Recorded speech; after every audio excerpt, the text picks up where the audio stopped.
one of the people who is probably considering running for president in 2028 is, of course, Representative Khanna. And Khanna has been leading the charge on a number of fronts. He's been leading the charge with anti-war stuff in Congress, which is awesome. He's been leading the charge along with Thomas Massie when it comes to releasing the Epstein files.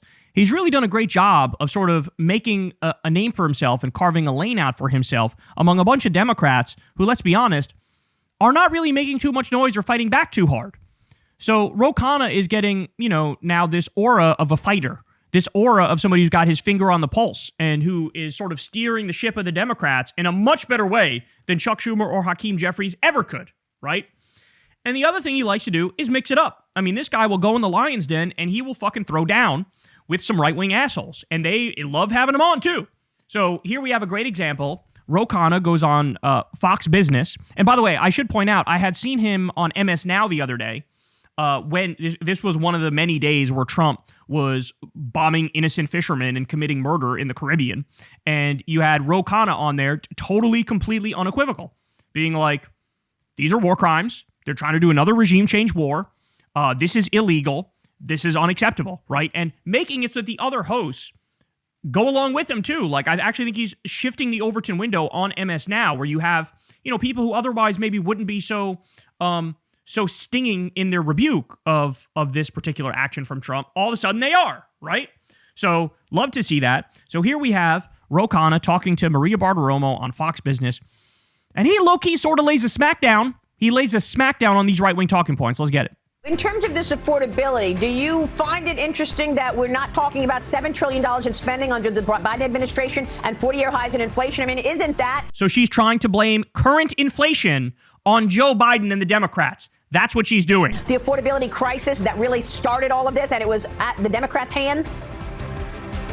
No, the affordability crisis, the higher healthcare costs, the higher childcare costs, the higher food prices, partly because of tariffs. And then Trump's China policy isn't working. Look, China has the biggest trade surplus in recent years. And our trade deficit, Maria, despite all the tariffs, is projected to be higher than in 2024. At some point, people have to look at the numbers. Okay, so you're saying... So in other words, this shit is on Trump. Don't try to blame anybody else. The reason why we got this inflation, the reason why this economy is collapsing, among many reasons, is his stupid tariffs, his dumbass trade war. Everybody knows it. I don't know who the fuck you think you're kidding. The affordability crisis had nothing to do with 40-year high inflation under Joe Biden and $7 trillion in new spending? Is that what you're saying? No, look, there was post-COVID spending that was both Donald Trump, including the CARES Act that he signed, and there was spending by President Biden to deal with COVID. It led to lower unemployment insurance, but yes, it increased inflation. But that is not the current cost of the affordability crisis, which is private insurance ripping people off on their health care prices, child care skyrocketing, the cost of rent skyrocketing, the cost of groceries skyrocketing. President said he would lower those prices day one. That goes back to Joe Biden's policies, Congressman. You can't get out of that like overnight, right?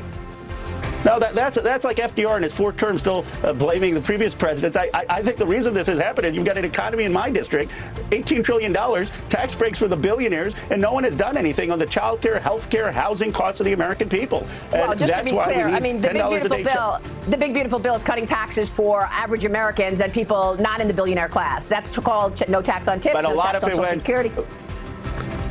A lot of it went, though, the bulk of the revenue went to billionaires in my district. And what I believe is we need a new economic patriotism. We need Medicare for all, child care $10 a day. We need to build more housing, and we need to tax these billionaires so that average Americans aren't dealing with the affordability crisis. Yet, they've had trickle-down economics that's made my district very wealthy. And if your goal is to enrich the Silicon Valley tech billionaires, they've done a great job. But I thought Trump was running for the forgotten Americans. Yeah, and then look at China. They've got the biggest trade surplus. Yeah, well, look, for years, you and your colleagues allowed China to be producing products for the world, right? And the supply chains were all in Congress. How come? Whoa. Maria Bartiromo, you were the biggest cheerleader and supporter of that.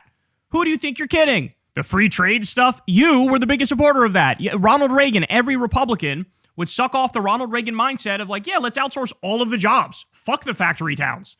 That was Republicans who led the charge on that.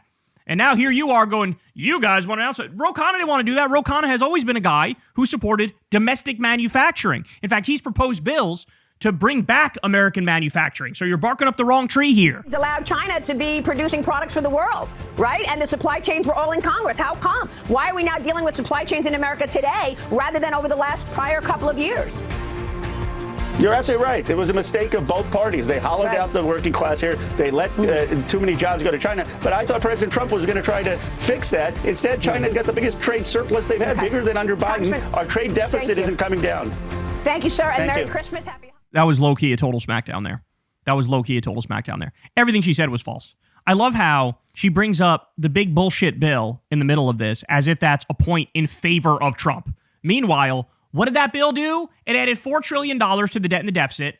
It cut taxes on the rich while raising it on the working class. It cut Medicaid $800 billion, which kicked 17 million people off health care and raised out-of-pocket costs and reduced coverage for poor people and disabled people. It kicked 3 million people off of the SNAP program, which is food stamps. It cut free lunch in schools. It cut the Obamacare subsidies. Just now, Republicans are again refusing to extend the Affordable Care Act subsidies, meaning your health insurance premium is going to double, triple, quadruple, in some cases more than that. And here's Maria Bartiromo going, well, I think it was the Democrats and Biden that led to the inflation crisis. And she says it so smugly, right? She's like, you're telling me Biden had nothing to do with that? Yes, actually. Yes. That is exactly what I'm telling you. That is fucking exactly what I'm telling you. Because when you look at the policy differences between Trump and Biden, it is fucking night and day. I don't care what anybody says. I have many criticisms of Joe Biden, but when you look at the Inflation Reduction Act, you look at the CHIPS Act, you look at domestic manufacturing, this is a man who created over 800,000 manufacturing jobs directly because of his policies. Republicans give him no credit on that whatsoever. Meanwhile, Trump killed 200,000 manufacturing jobs in his first term, 800,000 in his second term, and they still pretend like he's the manufacturing president. Wrong. Fucking factories that were supposed to come here are no longer coming here because of the tariffs, and the cost of the raw materials has gone up where they can't even afford to build a factory anymore.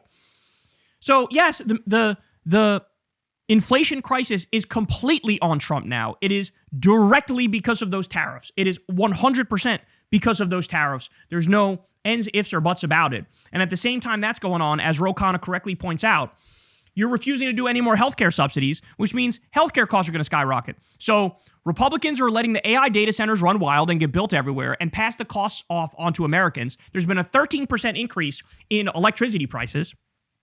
You have that going on at the same time. So grocery prices going up, electricity prices going up, fucking rent going up. You got it's like an amalgamation of all the worst things you could possibly imagine. Fucking wages going down, unemployment going up.